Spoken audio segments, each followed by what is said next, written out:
President Biden's National Security Advisor Jake Sullivan met with Chinese President Xi earlier this morning, wrapping up a three-day visit to Beijing, which was aimed at easing tensions between the two superpowers. Xi told Sullivan that he was committed to a stable relationship with Washington.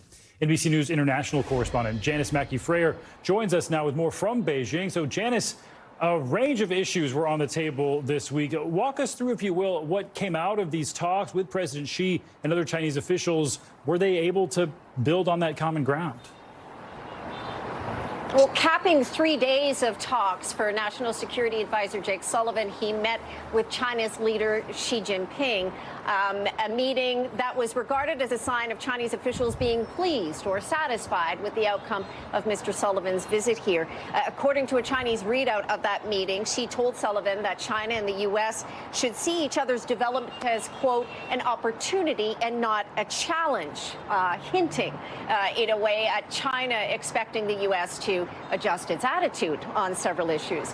Mr. Sullivan described the 14 hours of meetings over 3 days as a work in progress. He said, quote, today is not the end of anything.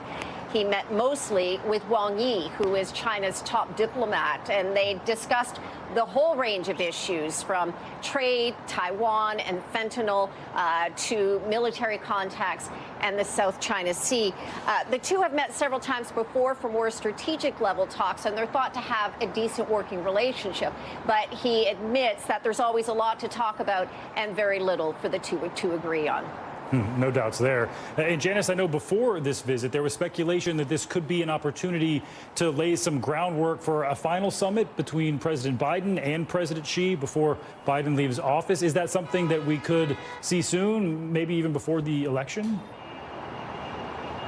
Well, we know that there are plans in the works for the two to have a phone call sometime in the coming weeks. This, according to the White House overnight, saying that they want to get the two on the phone. As for a final presidential summit before President Biden ends his term, what is likely to happen is that the two could meet on the sidelines of either the APEC summit or the G20 meeting.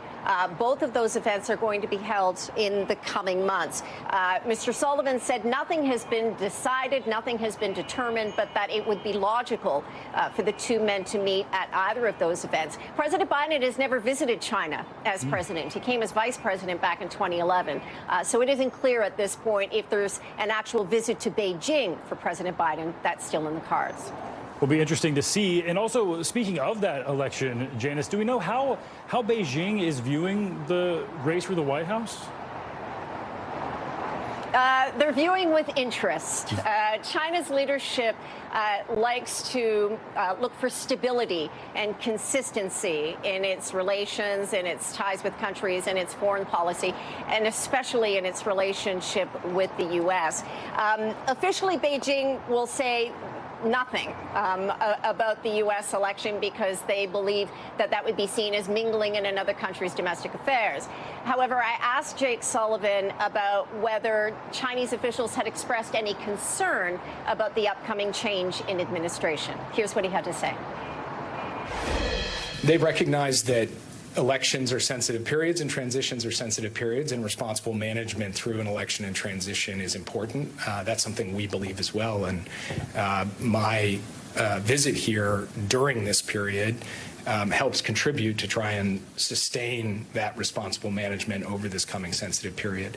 I will refrain from commenting on their perspective about what comes next. And on the issue of election interference, Jake Sullivan said that this is something that is raised in all of his meetings with Chinese officials, and that this time was no different. Stephen? All right. Good updates there. Janis Mackey Frayer, thanks so much. Thanks for watching. Stay updated about breaking news and top stories on the NBC News app or follow us on social media.